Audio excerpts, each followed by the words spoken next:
Assalamualaikum warahmatullahi wabarakatuh. Selamat datang di channel 1001 Kisah Nyata, tempat di mana setiap cerita menyimpan pelajaran hidup yang menyentuh hati. Hari ini kami akan membawakan kisah tentang seorang teller cantik yang menghina nasabah miskin di depan banyak orang, tanpa pernah menyangka bahwa pria sederhana itu ternyata seorang bos besar, yang sengaja menyamar untuk menguji hati manusia. Pastikan kalian menonton sampai akhir karena cerita ini penuh kejutan, penyesalan, dan pesan moral yang sangat dalam. Pagi itu, langit Jakarta masih diselimuti mendung tipis ketika aktivitas di Bank Sentral Nusantara cabang Sudirman mulai sibuk seperti biasa. Deretan kendaraan mewah memenuhi area parkir depan gedung kaca berlantai 5 itu. Para pegawai datang dengan langkah cepat sambil membawa kopi dan laptop, sedangkan antrean nasabah sudah mulai memanjang, bahkan sebelum pintu utama dibuka penuh. Di dalam ruangan bank, pendingin udara bertiup dingin. Aroma parfum mahal bercampur aroma kertas uang memenuhi udara. Para customer service duduk rapi dengan senyum profesional yang nyaris terlihat sama setiap hari. Di antara semua pegawai, sosok yang paling mencuri perhatian adalah seorang teller muda bernama Fania Maharani. Fania memang terkenal cantik di kantor itu. Rambutnya panjang bergelombang, make-upnya selalu sempurna, dan cara bicaranya lembut kepada nasabah kelas atas. Namun di balik senyum manisnya, banyak pegawai tahu kalau Fania diam-diam sangat memandang status sosial. Ia ramah kepada orang kaya, tetapi sering memasang wajah malas kepada nasabah yang tampil sederhana. Pagi itu Fania sedang sibuk memainkan layar ponselnya di balik meja teller, sambil sesekali melirik antrean nasabah. "VIP belum datang ya?" bisiknya kepada teller sebelah. "Katanya ada pengusaha besar mau buka deposito hari ini," jawab rekannya pelan. Mata Fania langsung berbinar. Baginya, melayani orang kaya selalu terasa menyenangkan. Selain bisa mendapat pujian atasan, kadang ia juga menerima tip besar diam-diam. Tak lama kemudian, pintu otomatis bank terbuka perlahan. Beberapa orang menoleh sekilas, lalu kembali sibuk dengan urusan masing-masing. Namun sesaat kemudian perhatian mulai tertuju pada seorang pria tua yang baru masuk ke dalam bank. Pria itu tampak sangat sederhana. Usianya sekitar 60 tahun. Kemeja coklat lusuh yang dipakainya terlihat sudah lama dipakai. Celananya sedikit pudar, dan sandal kulit tuanya tampak retak di beberapa bagian. Di pundaknya tergantung tas kain kusam yang terlihat tidak meyakinkan. Pria itu adalah Pak Arman. Langkahnya pelan namun tenang. Wajahnya teduh dengan rambut mulai memutih. Ia memandang sekitar bank, seolah sedang memperhatikan sesuatu dengan saksama. Beberapa nasabah mulai berbisik pelan. "Ngapain ya orang tua itu kesini? Kayaknya salah tempat deh." Satpam bernama Rudi memperhatikan dari kejauhan dengan tatapan curiga. Namun karena Pak Arman mengambil nomor antrean dengan tertib, Rudi memilih diam. Pak Arman lalu duduk di kursi tunggu, paling ujung sambil memegang map coklat tua di pangkuannya, dan nomor antrean terus berjalan sampai akhirnya suara mesin otomatis berbunyi. Teller 3, "Pak." Arman bangkit perlahan lalu berjalan menuju meja Fania. Begitu melihat penampilan Pak Arman dari dekat, senyum Fania langsung berubah tipis. Tatapannya turun dari kepala hingga sandal tua pria itu. "Selamat pagi, Pak," ucap Fania datar tanpa semangat. "Pagi, Nona," jawab Pak Arman ramah. "Saya ingin membuka deposito." Fania sempat mengangkat alis. Dalam hati ia hampir tertawa mendengar kalimat itu. "Deposito?" Ulangnya pelan sambil melirik tas lusuh Pak Arman. "Iya." "Bapak sudah punya rekening di sini?" "Belum, saya baru pertama datang." Fania mengetik asal di keyboard tanpa benar-benar fokus. Nada bicaranya mulai berubah dingin. "Minimal deposito di sini cukup besar, Pak." Pak Arman tersenyum kecil. "Tidak apa-apa." Fania mulai merasa pria tua itu hanya membuang waktu. Ia yakin Pak Arman bahkan mungkin tidak mengerti prosedur bank. "Kalau boleh tahu, Bapak mau deposito berapa?" tanyanya sambil memainkan pulpen. Pak Arman membuka map coklatnya perlahan. "Saya rencana simpan sekitar 20 miliar dulu." Pulpen di tangan Fania berhenti bergerak selama 2 detik. Namun bukannya percaya, ia justru merasa pria itu sedang bercanda. Beberapa nasabah yang mendengar langsung menoleh. Lalu Fania tertawa kecil sinis. "Pak, jangan bercanda ya," katanya sambil menyandarkan tubuh. "Di sini banyak antrean." Pak Arman tetap tenang. "Saya serius." Fania mulai kehilangan kesabaran. Menurutnya, pria tua itu hanya ingin mencari perhatian. "Pak, ini bank, bukan tempat main-main," ucapnya lebih keras. "Kalau memang tidak ada keperluan jelas, jangan menghambat antrean nasabah lain." Suasana mendadak sedikit. Hening, beberapa orang mulai memperhatikan, Dengan jelas Pak Arman masih berdiri tenang di depan meja teller. "Saya hanya ingin membuka deposito," katanya, pelan.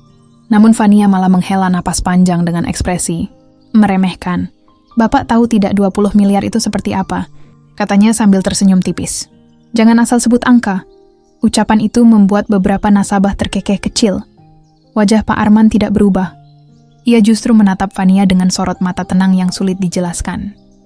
"Apa penampilan seseorang menentukan isi rekeningnya?" tanyanya lembut. Pertanyaan itu membuat Fania sedikit tersentak, tetapi egonya lebih besar. "Setidaknya penampilan mencerminkan kemampuan, Pak." Kalimat itu meluncur begitu saja tanpa rasa bersalah. Di sudut ruangan, cleaning service bernama Mira, yang sedang menyapu perlahan menghentikan pekerjaannya. Ia menatap Pak Arman dengan rasa iba. Sementara itu Rudi si satpam mulai mendekat karena melihat suasana memanas. "Ada masalah, Mbak?" tanyanya. Fania langsung menjawab cepat sambil tersenyum tipis sinis. "Enggak kok, cuma ada orang yang ngaku mau deposito 20 miliar. Beberapa pegawai lain mulai menahan tawa. Rudi menatap Pak Arman dari atas sampai bawah.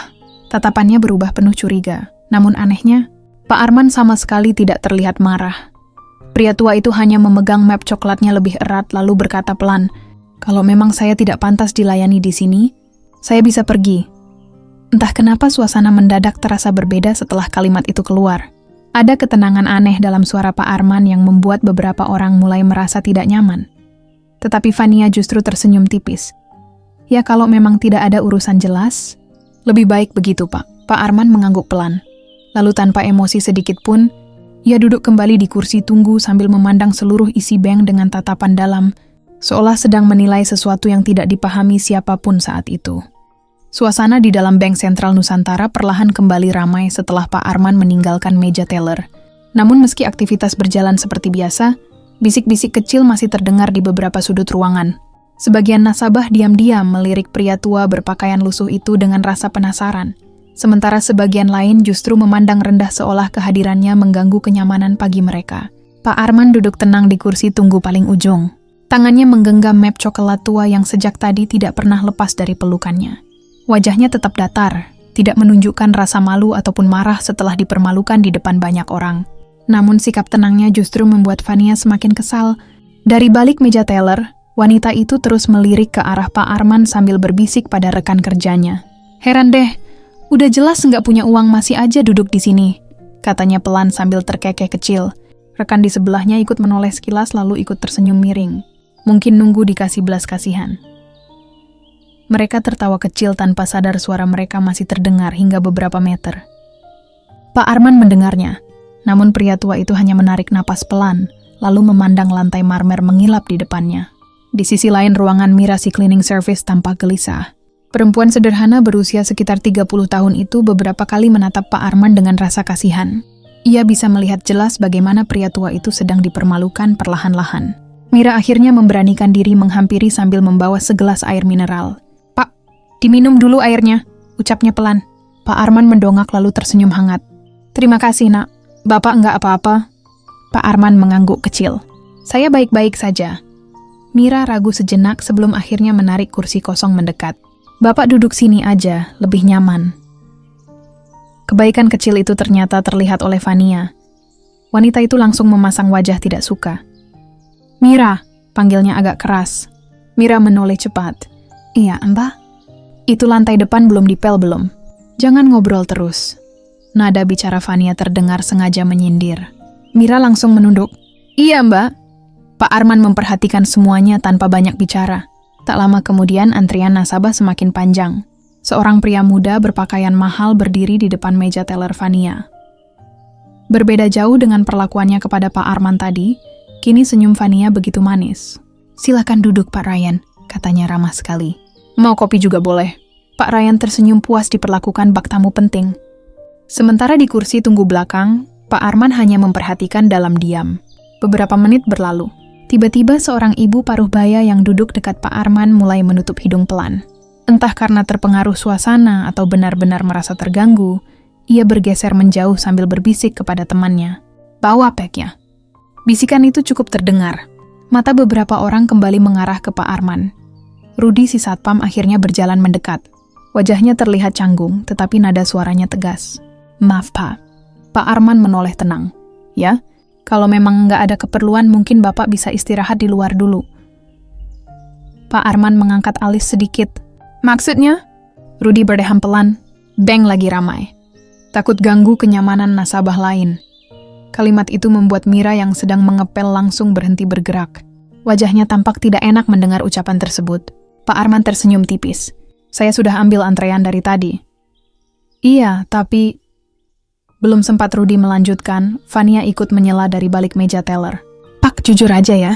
Dari tadi Bapak cuma duduk-duduk. Kalau memang mau minta bantuan sosial, biasanya ada tempat lain.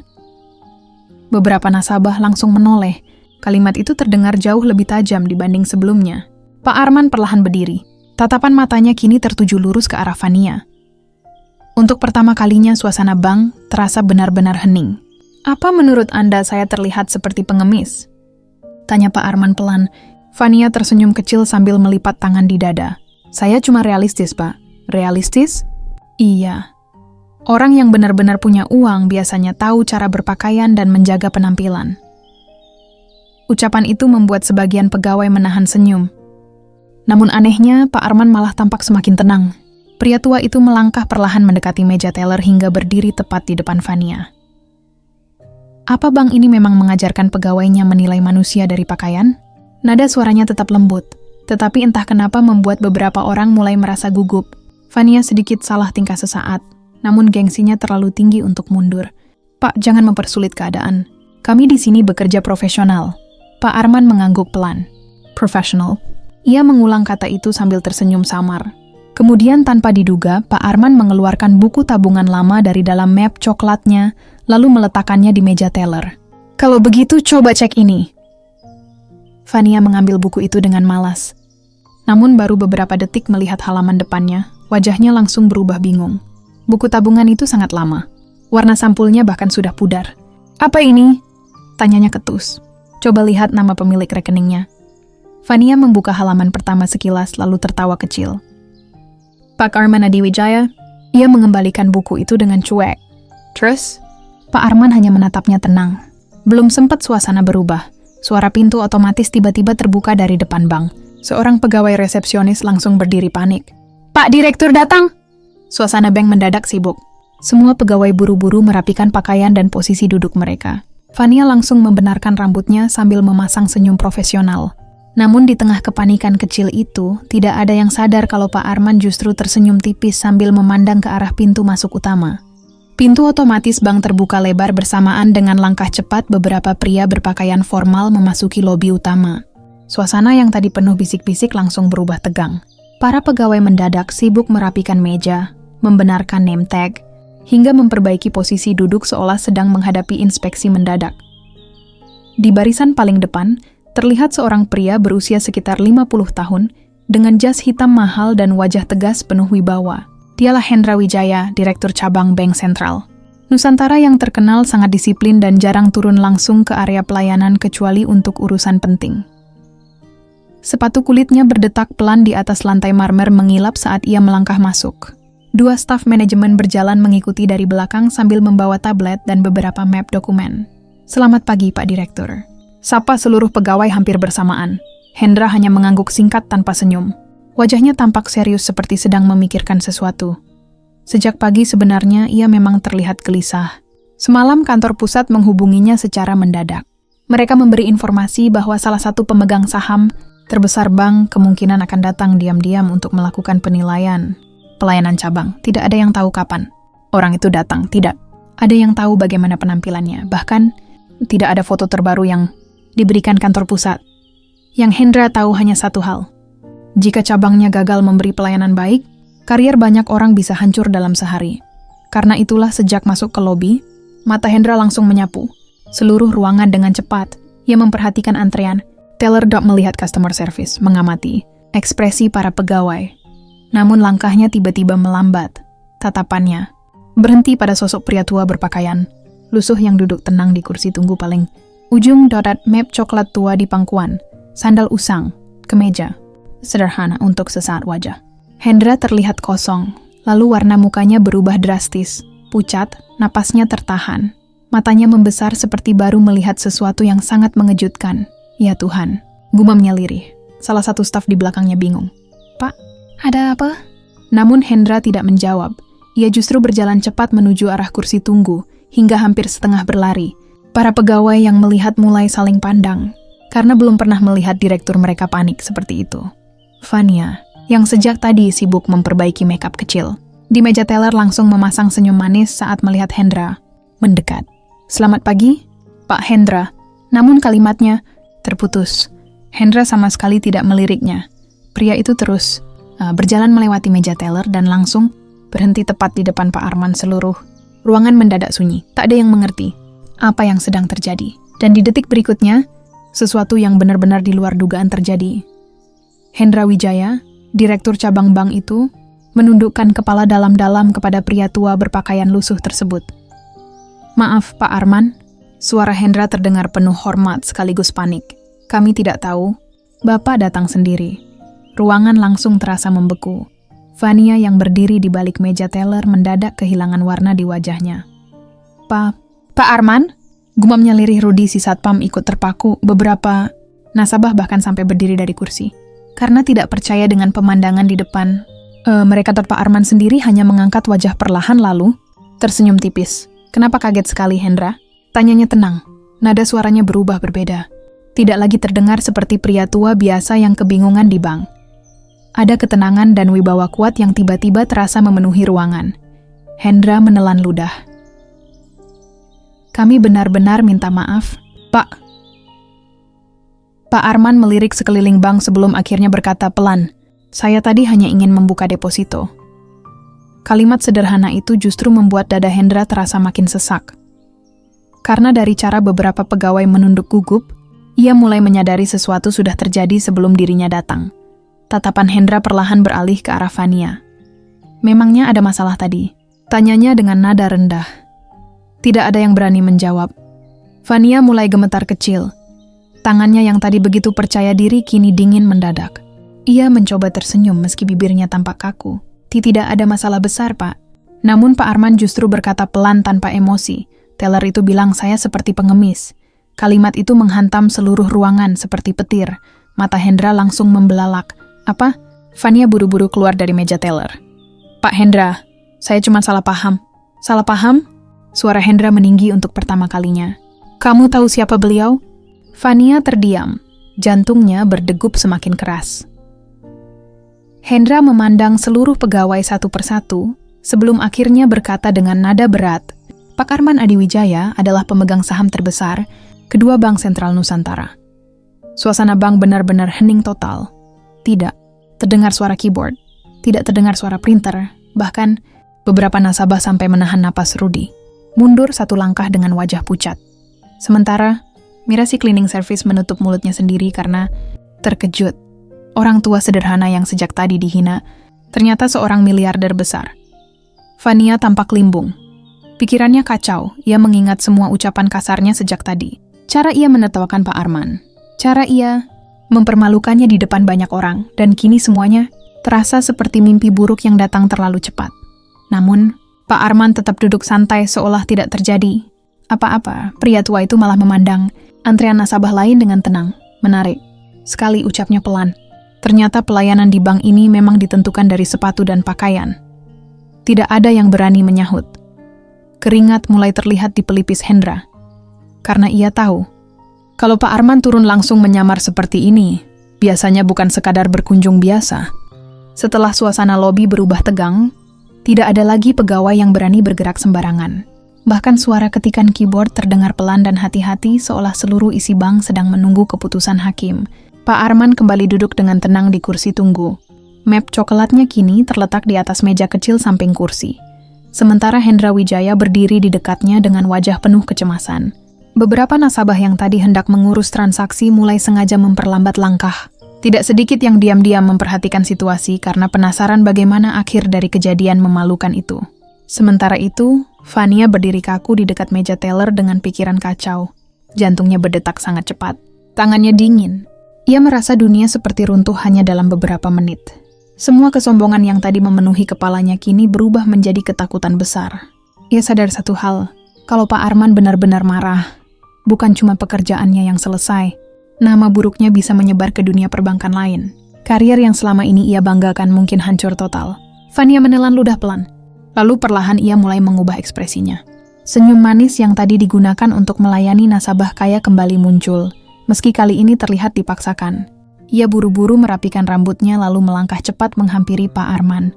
Pak Arman, ucapnya lembut sekali. Bapak pasti capek ya dari perjalanan. Pak Arman mengangkat wajah perlahan menatapnya.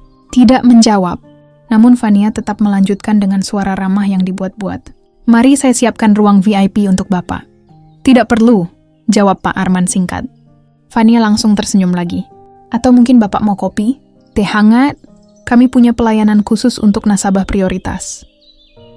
Pak Arman memandangnya beberapa detik sebelum akhirnya bertanya pelan. Nasabah prioritas? Iya, Pak. Bukankah tadi saya dianggap mengganggu antrean? Wajah Fania langsung menegang. Beberapa pegawai lain ikut menunduk malu mendengar pertanyaan itu. Namun Fania belum menyerah. Maaf, Pak. Tadi saya benar-benar salah paham. Pak Arman tersenyum tipis. Cepat sekali perlakuannya berubah. Tidak, Pak. Saya memang ingin melayani Bapak dengan baik. Pak Arman mengangguk pelan lalu berkata tenang. Karena sekarang Anda tahu saya punya uang. Kalimat itu membuat Fania seperti tertampar di depan semua orang. Bibirnya bergetar kecil. Ia mencoba mencari jawaban, tetapi tidak ada kata yang keluar. Di belakang mereka, beberapa nasabah mulai saling berbisik. Tadi galak banget, sekarang berubah total. Takut kehilangan kerjaan itu. Bisikan-bisikan itu membuat wajah Fania semakin panas. Namun rasa takut dalam dirinya jauh lebih besar daripada rasa malu. Ia kembali mencoba mendekat. Pak Arman, izinkan saya memperbaiki kesalahan saya. Memperbaiki bagaimana? Saya akan bantu semua proses investasi Bapak secara pribadi. Pak Arman tersenyum kecil. Menarik, Fania langsung menangkap sedikit harapan. Namun senyum kecil Pak Arman berikutnya justru membuat dadanya makin sesak. Tadi saya bahkan tidak diberi kesempatan bicara. Suasana kembali hening. Hendra mulai memijat pelipisnya sendiri karena situasi semakin buruk. Ia tahu karakter Pak Arman. Pria tua itu jarang marah secara terang-terangan. Tetapi kalau sudah bicara setenang ini, artinya ia benar-benar kecewa. Dan kekecewaan Pak Arman bisa berdampak besar. Fania kini mulai benar-benar panik. Ia menoleh cepat ke arah pantry lalu berkata pada pegawai lain, cepat buat kopi terbaik untuk Pak Arman. Ayah, siapkan ruang meeting VIP sekarang juga. Pegawai lain langsung bergerak terburu-buru. Namun Pak Arman malah menghela napas kecil. Lucu sekali. Semua kembali diam. Pak Arman menatap Fania lurus-lurus. Orang yang tadi mau diusir, sekarang diperlakukan seperti raja. Nada suaranya tetap lembut. Tetapi justru itu yang membuat Fania hampir menangis. Ia menunduk dalam-dalam. Maafkan saya, Pak. Pak Arman memperhatikan wanita muda itu beberapa saat. Lalu perlahan ia berdiri. Semua orang otomatis ikut tegang. Pria tua itu berjalan pelan mengelilingi area lobi sambil melihat satu persatu pegawai yang tadi ikut memandang rendah dirinya. Tidak ada yang berani menatap matanya sekarang. Pak Arman berhenti tepat di depan meja teller Fania. Tangannya menyentuh pelan permukaan meja marmer mengilap itu. Meja ini, katanya pelan, seharusnya menjadi tempat orang mencari bantuan dan pelayanan. Ia menoleh ke arah Fania. Bukan tempat orang dihakimi dari pakaian. Fania menunduk semakin dalam. Air matanya mulai terlihat menggenang. Namun Pak Arman belum selesai. Saya sudah tua, lanjutnya tenang. Kalau dihina mungkin saya masih bisa diam. Ia melirik antrean nasabah lain. Tapi bagaimana kalau yang datang tadi benar-benar orang miskin? Tidak ada jawaban. Bagaimana kalau dia menabung hasil kerja bertahun-tahun? Pak Arman menarik napas pelan, lalu dipermalukan hanya karena bajunya lusuh. Kalimat itu membuat beberapa nasabah ikut tertunduk malu. Karena mereka sadar tadi sempat ikut menertawakan Pak Arman. Di sudut ruangan, Mira memandang Pak Arman dengan mata berkaca-kaca. Baginya ucapan pria tua itu terasa sangat tulus. Pak Arman lalu kembali menatap Fania. Kecantikan wajah tidak ada artinya kalau hati kita terbiasa merendahkan orang lain. Kalimat itu langsung membuat air mata Fania jatuh. Untuk pertama kalinya sejak bekerja di bank itu, ia benar-benar merasa kecil dan malu pada dirinya sendiri-sendiri. Air mata Fania masih menetes pelan ketika suasana lobi bank berubah menjadi sangat sunyi. Tidak ada satupun pegawai yang berani berbicara. Bahkan para nasabah yang sedari tadi menunggu antrean kini lebih sibuk memperhatikan Pak Arman daripada urusan mereka sendiri. Pria tua itu berdiri tenang di depan meja teller. Wajahnya tetap teduh meski baru saja dipermalukan di depan banyak orang. Tidak terlihat dendam ataupun kemarahan berlebihan di matanya. Justru sorot matanya menyimpan sesuatu yang jauh lebih dalam, seperti luka lama yang belum benar-benar hilang. Hendra perlahan mendekat. "Pak Arman, mari kita bicara di ruang direktur saja," ucapnya hati-hati. Namun Pak Arman menggeleng kecil. "Tidak perlu." "Tapi Pak, biar semua orang mendengar." Kalimat itu membuat suasana kembali menegang. Pak Arman lalu berjalan perlahan menuju kursi tunggu tempatnya duduk tadi. Ia mengambil map coklat tuanya, kemudian duduk kembali dengan gerakan santai. Semua mata tertuju kepadanya. Fania masih berdiri dengan kepala tertunduk. Maskara di sudut matanya mulai luntur karena air mata. Tetapi kali ini tidak ada lagi kesombongan dalam dirinya. Pak Arman memandang lantai beberapa detik sebelum akhirnya berbicara pelan. "Dulu, saya pernah berada di posisi yang jauh lebih buruk dari hari ini." Kalimat itu langsung membuat beberapa orang saling pandang. Tak ada yang menyangka seorang pemilik saham besar akan mulai menceritakan masa lalunya di tengah lobi bank. Pak Arman tersenyum tipis. "Waktu muda saya bukan siapa-siapa." Nada suaranya tenang, tetapi setiap kata terdengar jelas di seluruh ruangan. "Saya lahir dari keluarga sangat miskin di kampung kecil daerah Cirebon. Ayah saya kuli angkut di pasar. Ibu saya jual gorengan keliling." Ia berhenti sejenak seperti sedang mengingat sesuatu yang jauh. "Saya pernah sekolah cuma pakai satu seragam selama 3 tahun. Beberapa pegawai mulai menunduk perlahan. Kalau hujan deras, rumah kami bocor di mana-mana. Kadang saya tidur sambil duduk karena lantai penuh air." Suasana bank terasa makin hening. Tak ada yang menyangka pria tua sederhana itu pernah hidup sesulit itu. Pak Arman tersenyum kecil lagi. "Dan yang paling saya ingat," katanya pelan, "adalah cara orang memandang kami." Tatapannya perlahan naik menatap seluruh ruangan. "Orang miskin sering dianggap tidak penting." Fania mulai menangis lebih keras sambil menutup mulutnya sendiri. Pak Arman melanjutkan ceritanya tanpa emosi berlebihan. "Umur 23 tahun saya datang ke bank untuk pertama kali dalam hidup saya." Ia melirik meja teller di depannya. "Saya waktu itu bawa uang tabungan hasil kerja bongkar muat bertahun-tahun." Tangannya perlahan mengepal kecil. "Saya bangga sekali karena akhirnya punya cukup uang untuk buka rekening." Hendra mulai menunduk lebih dalam. "Namun saat masuk bank," lanjut Pak Arman, "saya malah ditertawakan." Kalimat itu langsung menusuk semua orang yang ada di sana. Petugas bank melihat pakaian saya lusuh. Sandal saya putus sebelah karena kehujanan di jalan. Pak Arman tertawa kecil, tetapi tawanya terdengar pahit. "Mereka bilang saya pasti salah masuk tempat." Mira yang berdiri di sudut ruangan mulai mengusap air matanya sendiri. "Waktu itu saya cuma diam," kata Pak Arman pelan. "Karena saya sadar, orang miskin memang sering tidak punya harga diri di mata sebagian orang." Ia memandang jemarinya sendiri beberapa detik. "Sejak hari itu saya berjanji pada diri sendiri." Tatapannya perlahan berubah lebih dalam. "Kalau suatu hari saya berhasil, saya tidak akan pernah menilai manusia dari penampilannya." Lobi bank terasa begitu sunyi, sampai suara pendingin ruangan terdengar jelas. Bahkan beberapa nasabah kini ikut menundukkan kepala karena malu. Pak Arman lalu mengeluarkan dompet kulit tua dari sakunya. Ia membuka perlahan lalu memperlihatkan sebuah foto kecil yang warnanya sudah mulai pudar. "Itu foto ibu saya," katanya lirih.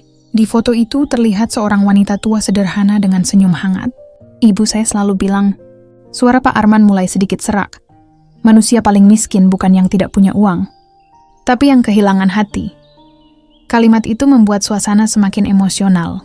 Fania kini benar-benar tidak sanggup menahan tangisnya. Ia perlahan berlutut di dekat meja teller sambil menunduk dalam. "Maafkan saya, Pak," ucapnya terbata-bata. "Saya benar-benar malu." Namun Pak Arman tidak langsung menjawab. Ia justru memandang Mira yang sejak tadi diam membantu tanpa ikut menghina. "Kamu namanya siapa?" Mira tampak kaget. "Saya Mira, Pak. Kamu tadi satu-satunya yang memberi saya kursi dan minum." Mira langsung gugup. "Itu sudah biasa, Pak." Pak Arman tersenyum hangat. "Tidak, kebaikan kecil sekarang sudah jadi barang mahal." Kalimat sederhana itu membuat mata Mira berkaca-kaca. Sementara itu Hendra mulai merasa dadanya sesak sendiri. Ia sadar masalah hari ini bukan lagi soal pelayanan buruk. Ini soal hilangnya rasa hormat kepada sesama manusia. Pak Arman lalu berdiri perlahan sambil memegang map coklatnya kembali. "Uang bisa membuat orang terlihat hebat," katanya tenang. tapi adab menunjukkan siapa diri kita sebenarnya. Tak ada yang berani menyela. Dan untuk pertama kalinya pagi itu, hampir seluruh isi bank merasa malu pada diri mereka sendiri. Suasana di lobi Bank Sentral Nusantara kini berubah total. Tidak ada lagi kesibukan khas bank pada jam kerja. Para nasabah masih duduk di kursi antrean, tetapi perhatian mereka sepenuhnya tertuju pada sosok Pak Arman yang berdiri tenang di tengah ruangan. Cahaya lampu putih memantul di lantai marmer yang mengilap, sementara udara dingin pendingin ruangan terasa menusuk di tengah ketegangan yang belum juga reda. Hendra Wijaya berdiri dengan wajah penuh tekanan. Kemeja mahalnya mulai terasa panas oleh keringat yang sejak tadi muncul di pelipis. Sebagai direktur cabang, ia tahu satu keputusan dari Pak Arman bisa menentukan masa depan banyak orang di bank itu. Sementara di sisi lain, Fania masih berdiri dengan mata sembab. Kepala wanita itu tertunduk dalam. Tidak ada lagi aura percaya diri yang biasanya ia tunjukkan setiap hari. Pak Arman memandang seluruh isi ruangan perlahan, tatapannya tenang. Namun justru ketenangan itu membuat semua orang semakin merasa bersalah. Beberapa detik berlalu tanpa suara sebelum akhirnya Pak Arman berkata pelan, "Pak Hendra." "Iya, Pak," jawab Hendra cepat. "Tolong kumpulkan semua pegawai di lobi." Hendra langsung menegang. Sekarang, Pak?" Pak Arman mengangguk kecil. "Sekarang." Tanpa berani membantah, Hendra segera memberi instruksi. Seluruh teller, customer service, satpam, hingga staf administrasi diminta keluar dari ruangan masing-masing dan berdiri di area lobi utama. Satu persatu pegawai berkumpul dengan wajah tegang. Ada yang pucat, ada yang gelisah, ada pula yang terus melirik Vania dengan cemas. Tak sedikit yang sebenarnya takut kalau Pak Arman akan melaporkan semuanya ke kantor pusat. Setelah semua berkumpul, suasana menjadi sangat sunyi. Pak Arman berdiri di depan mereka seperti seorang guru tua yang hendak memberi pelajaran pentingnya. Memandang wajah-wajah muda di hadapannya satu persatu. "Sudah berapa lama kalian bekerja di bank ini?" Tanyanya tenang, tidak ada yang menjawab. Hendra akhirnya berkata pelan. "Rata-rata di atas 2 tahun, Pak." Pak Arman mengangguk kecil. "Lalu selama itu, apa kalian pernah diajarkan cara menghitung nilai manusia dari pakaian?" Pertanyaan itu membuat beberapa pegawai langsung menunduk.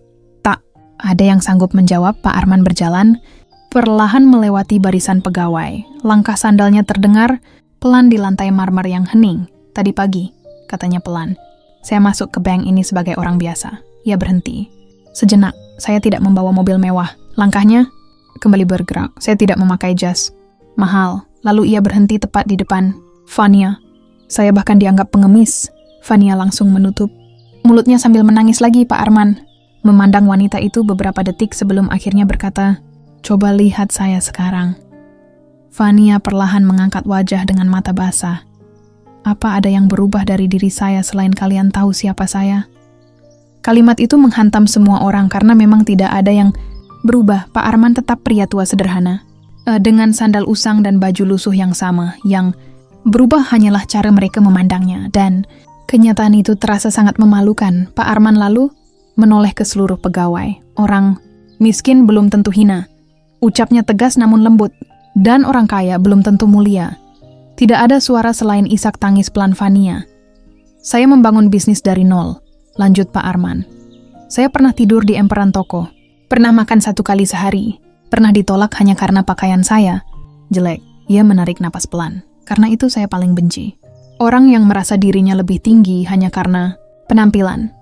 Hendra kini ikut menundukkan kepala lebih dalam. Pak Arman kemudian memandang area antrean nasabah. Tempat seperti ini seharusnya memberi rasa aman bagi semua orang. Ia melirik meja teller.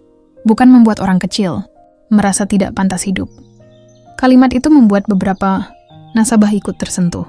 Bahkan seorang ibu paruh, baya yang tadi sempat menjauh dari Pak Arman kini terlihat malu sendiri. Pak Arman kembali berdiri di tengah lobi. "Pak Hendra." "Iya, Pak. Saya ingin bertanya." "Silakan." "Pak, kalau tadi saya benar-benar orang miskin, apakah saya tetap layak diperlakukan seperti manusia?" Pertanyaan itu membuat Hendra tercekat. Dengan suara berat ia menjawab, "Tentu layak, Pak."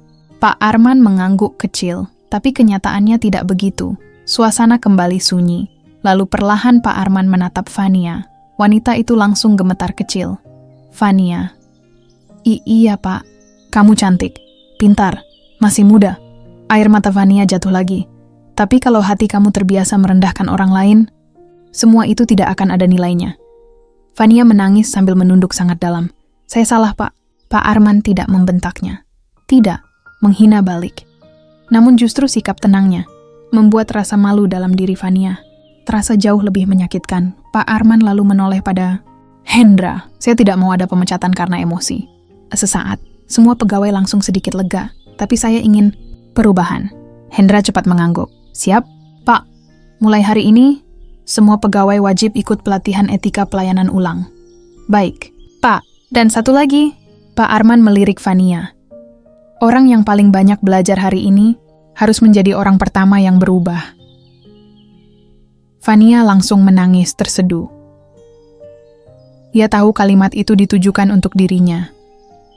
Pak Arman kemudian memandang seluruh ruangan sekali lagi sebelum berkata pelan, "Jangan tunggu seseorang kaya dulu untuk dihormati. Tidak ada tepuk tangan, tidak ada suara." Namun pagi itu, hampir semua orang di lobi bank merasa seperti baru saja ditampar oleh kenyataan yang selama ini mereka abaikan. Setelah ucapan Pak Arman menggema di seluruh lobi, suasana bank berubah menjadi jauh lebih tenang. Namun ketenangan itu bukan ketenangan biasa. Udara di ruangan terasa berat oleh rasa malu, penyesalan, dan ketegangan yang belum benar-benar hilang. Para pegawai masih berdiri rapi dengan kepala tertunduk.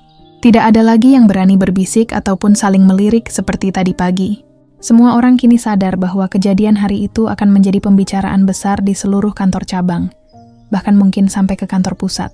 Pak Arman kembali duduk dengan santai di kursi tunggu sambil memegang map coklat tuanya. Sikapnya tetap sederhana, seolah ia bukan orang yang baru saja mengguncang satu kantor bank hanya dengan beberapa kalimat tenang. Sementara itu, Fania berdiri tidak jauh dari meja tellernya dengan mata merah dan tubuh lemas. Ia masih mencoba mengatur napasnya yang sejak tadi terasa berat. Selama bekerja di bank itu, baru kali ini ia merasa benar-benar kehilangan harga diri. Bukan karena dimarahi, bukan karena dipermalukan, tetapi karena untuk pertama kalinya ia sadar bahwa dirinya memang salah. Hendra Wijaya perlahan mendekat ke arah Pak Arman. "Pak," ucapnya hati-hati, "saya benar-benar meminta maaf atas semua yang terjadi hari ini." Pak Arman mengangguk kecil. "Kesalahan bisa terjadi." Hendra menelan ludah, "Tapi saya tahu ini bukan kesalahan kecil." Pak Arman tidak langsung menjawab. Ia justru memandang para pegawai yang masih berdiri tegang di tengah lobi. "Yang berbahaya bukan salahnya," katanya pelan. "Tapi kalau kesombongan sudah dianggap biasa." Kalimat itu kembali membuat suasana hening. Hendra menarik napas panjang sebelum akhirnya memberanikan diri mengambil keputusan.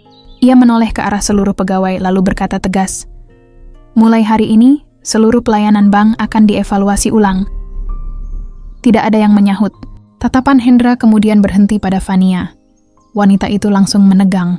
"Fania Maharani." Suara Hendra terdengar resmi dan dingin. "Iya, Pak," jawab Fania lirih. "Untuk sementara waktu, kamu dibebas tugaskan dari posisi teller sampai proses evaluasi selesai." Kalimat itu langsung membuat jantung Fania terasa jatuh. Matanya membesar. "Pak, saya..." "Kamu juga wajib mengikuti pelatihan etika pelayanan dan pembinaan sikap sebelum bisa kembali bekerja." Air mata Fania kembali mengalir. Ia tahu keputusan itu sebenarnya sudah sangat ringan dibanding apa yang bisa terjadi. Namun tetap saja, itu terasa seperti pukulan besar bagi harga dirinya. Beberapa pegawai lain menunduk diam. Tidak ada yang berani membela ataupun menyalahkan. Karena semua tahu Fania memang sudah keterlaluan sejak awal. Fania perlahan menoleh ke arah Pak Arman. "Pak, saya benar-benar menyesal." Suaranya bergetar penuh tangis. "Saya tidak akan mengulanginya lagi." Pak Arman menatapnya beberapa detik. Lalu pria tua itu berkata pelan, "Kesalahan terbesar manusia bukan pernah sombong." Fania menatapnya dengan mata basah. Tapi saat diberi kesempatan berubah, dia tetap menjadi orang yang sama. Kalimat itu membuat Fania menangis semakin keras. Untuk pertama kalinya dalam hidupnya, ia merasa benar-benar dipermalukan oleh dirinya sendiri. Namun di tengah suasana berat itu, Pak Arman tiba-tiba menoleh ke arah sudut ruangan. "Mira." Cleaning service muda itu langsung kaget. "Saya, Pak?" "Iya, kesini." Mira berjalan pelan dengan wajah bingung dan gugup. Tangannya masih memegang kain lap kecil yang sejak tadi ia bawa. Pak Arman tersenyum hangat. "Kamu sudah bekerja di sini berapa lama?" "Hampir 3 tahun, Pak." "Kamu suka pekerjaanmu?" Mira mengangguk cepat. "Suka, Pak. Walaupun capek." Mira tersenyum kecil. "Rezeki harus disyukuri, Pak." Jawaban sederhana itu membuat Pak Arman tersenyum lebih lebar. Ia lalu menoleh kepada Hendra. Pak Hendra. Iya, Pak. Orang seperti ini yang seharusnya berada di garis depan pelayanan. Hendra langsung memahami maksudnya. Matanya sedikit melebar. Pak, maksud Bapak? Pak Arman mengangguk kecil. Mulai bulan depan, saya ingin Mira mendapat kesempatan pelatihan customer service. Mira langsung terkejut. Pak? Kalau hasilnya bagus, naikkan posisinya. Mira menutup mulutnya sendiri karena syok. Air matanya langsung jatuh. Saya nggak sekolah tinggi, Pak. Pak Arman tersenyum hangat. Adab lebih mahal daripada ijazah. Kalimat itu membuat beberapa pegawai langsung terdiam malu. Karena cleaning service yang selama ini jarang dianggap penting, ternyata justru mendapat penghargaan paling besar hari itu. Mira menangis sambil menunduk berkali-kali. Terima kasih, Pak. Terima kasih. Sementara itu Vania hanya bisa berdiri diam menyaksikan semuanya. Dadanya terasa semakin sesak. Hari itu ia kehilangan posisi yang dibanggakan. Dan ironisnya, seorang cleaning service yang dulu mungkin tidak pernah benar-benar ia hormati, justru naik karena ketulusan kecil yang dianggap sepele. Pak Arman lalu berdiri perlahan sambil merapikan map coklatnya. Seluruh pegawai otomatis kembali tegak dan tegang. Sebelum melangkah pergi, Pak Arman menatap semua orang untuk terakhir kalinya. Hormati setiap manusia, katanya tenang. Karena kita tidak pernah tahu siapa yang sedang kita rendahkan. Tidak ada satupun orang yang mampu membalas ucapan itu. Karena pagi itu, seluruh isi bank baru saja belajar pelajaran paling mahal dalam hidup mereka. Pagi yang tadinya penuh kesombongan kini berubah menjadi pagi yang dipenuhi rasa malu dan penyesalan. Suasana di lobi Bank Sentral Nusantara masih sunyi meski jam operasional terus berjalan. Para nasabah tetap duduk di kursi antrean, namun tidak ada lagi obrolan ringan ataupun tawa kecil seperti sebelumnya. Semua mata tertuju pada Pak Arman. Pria tua dengan pakaian lusuh itu kini berdiri dekat pintu keluar bank sambil memegang map coklat tuanya. Penampilannya tetap sederhana. Sandal tuanya masih terlihat retak di bagian pinggir. Kemeja kusam yang dipakainya juga tidak berubah sedikit pun. Namun kini, tidak ada satu orang pun yang memandang rendah dirinya lagi. Hendra Wijaya berdiri beberapa langkah di belakang dengan wajah penuh hormat. Para pegawai lain ikut berjajar rapi, termasuk Vania yang sejak tadi hanya diam dengan mata sembab. Tak ada yang menyangka pagi biasa itu berubah menjadi pelajaran hidup yang begitu besar. Pak Arman perlahan memakai kembali sandal lusuhnya yang tadi sempat terlepas sedikit saat duduk. Gerakannya santai dan sederhana, jauh dari kesan seorang pemilik saham besar yang bisa membeli gedung bank itu berkali-kali lipat. Namun justru kesederhanaannya membuat semua orang semakin merasa kecil. Sebelum melangkah pergi, Pak Arman menoleh pelan ke arah seluruh pegawai. Tatapannya tenang. Tidak ada dendam, tidak ada kebencian. Hanya ketegasan lembut dari seseorang yang pernah merasakan pahitnya dihina karena miskin. Pak Hendra, ucapnya pelan. Iya, Pak, jawab Hendra cepat.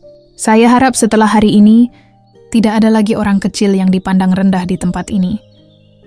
Hendra langsung mengangguk kuat. Siap, Pak.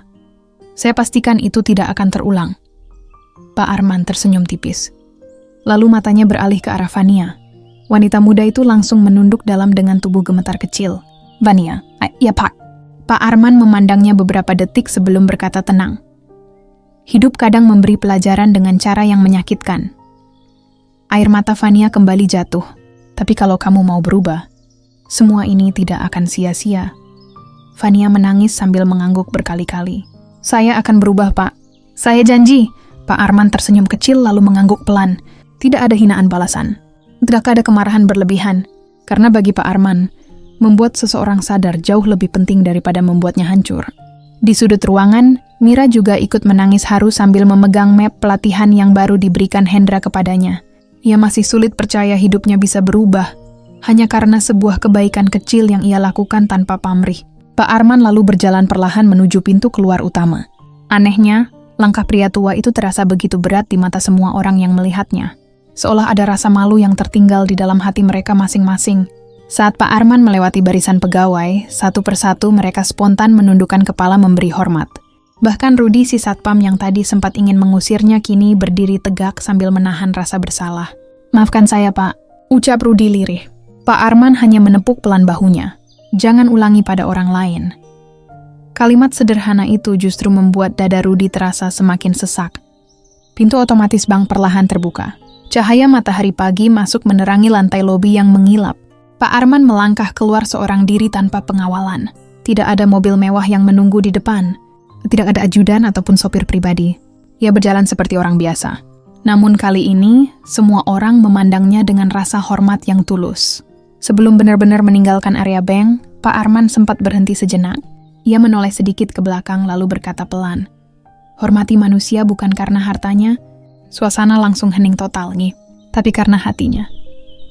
Kalimat itu terasa menggema di seluruh ruangan. Fania menutup wajahnya sambil menangis. Mira ikut menunduk haru.